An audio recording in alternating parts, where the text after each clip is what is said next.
Hey everyone, how is it going? We are live here on YouTube with another Monster Monday design.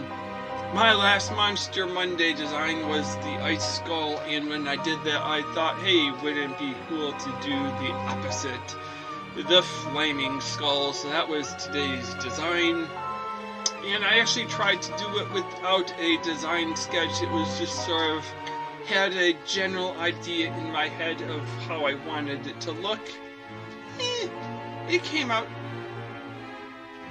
so-so. Not my favorite design, but there's aspects that I think pulled it off.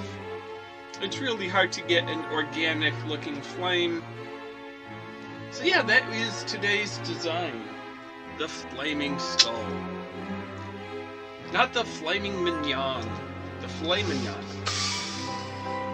So, I went to school for chemical engineering, and one of my teachers, as I was an undergraduate student, often asked us, like, how would you explain your project to your parents or someone who has not studied engineering? He wanted us to think about how you could really simplify what is happening in there so other people without the engineering background can understand it.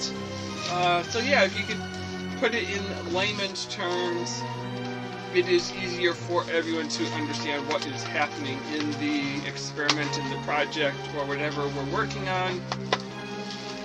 And to me, I always thought back to winter, and there's a lot of concepts that people already know about hot and cold, and there's a lot that we could demonstrate with hot and cold that you could put math and science and sort of explain things in a way that people would understand.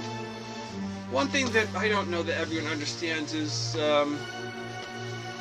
in science we deal with heat, and heat goes from areas of high heat to areas of low heat. That is the direction of heat.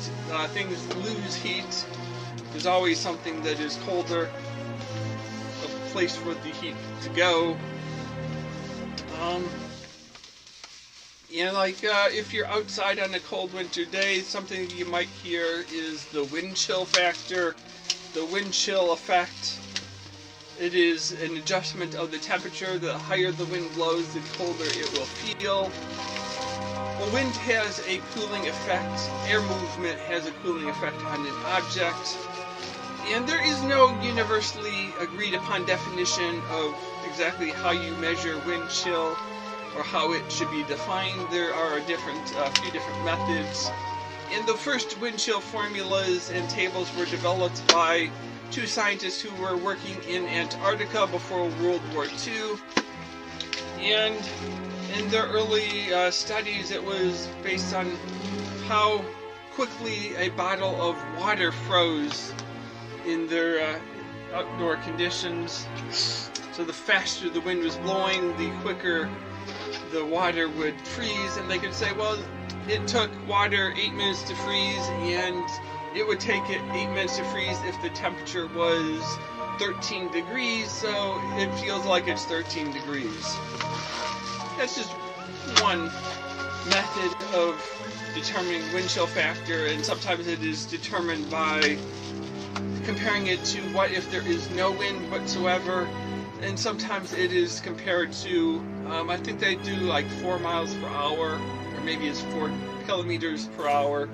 So it is compared to a gentle breeze of some airflow movement, but not absolutely no movement of air, because it's really uncommon for the wind to be still.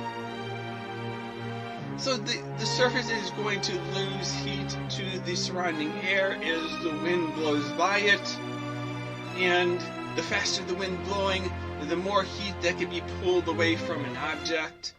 So that's just one engineering principle that most people, if you explain it right, can understand. And another example that I like to use was a winter coat.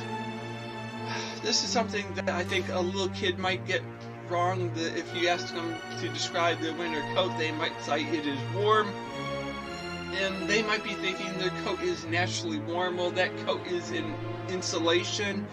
It is slowing that transfer of heat away, so you're not going to feel cold quite as quickly if you have a coat.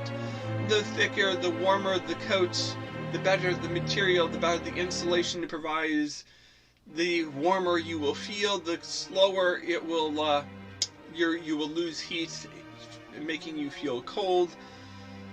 So those are just engineering concepts that we can explain to people how it works, how your jacket reduces your heat loss. And I used to always say that a kid might think if you put a jacket on a snowman, because the jacket is warm, it will melt the snowman. But actually it is the opposite that will happen. Because the jacket is insulation, it will prevent the sun from heating up the snowman, giving it heat. Heat goes from the areas of higher heat, so the surrounding temperature, actually heat goes into the snowman, so it is stopping heat from reaching the snowman, slowing that heat that would cause that snowman to melt. And so that's just a fun engineering concept that I think that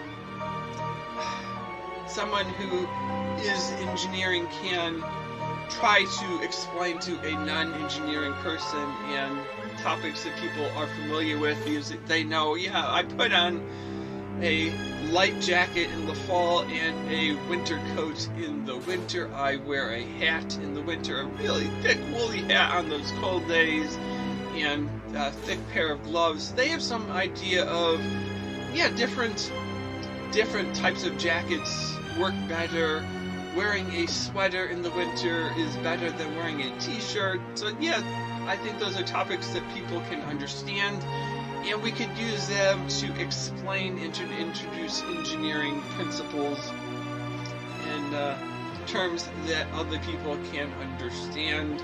An engineer might have an equation for it, but they can still explain the principle of what is happening in ways that other people can understand. So this is my non-flaming skull.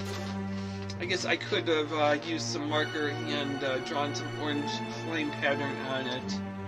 I don't know that I have an orange marker. I have a red marker, I think, but maybe a pink marker. Definitely not a yellow one. I have a highlighter on here. Yeah, so yeah, we're just having fun with the flaming skull because we did a nice skull. So until next time, see you later, alligator. After a while, crocodile. Thanks for watching.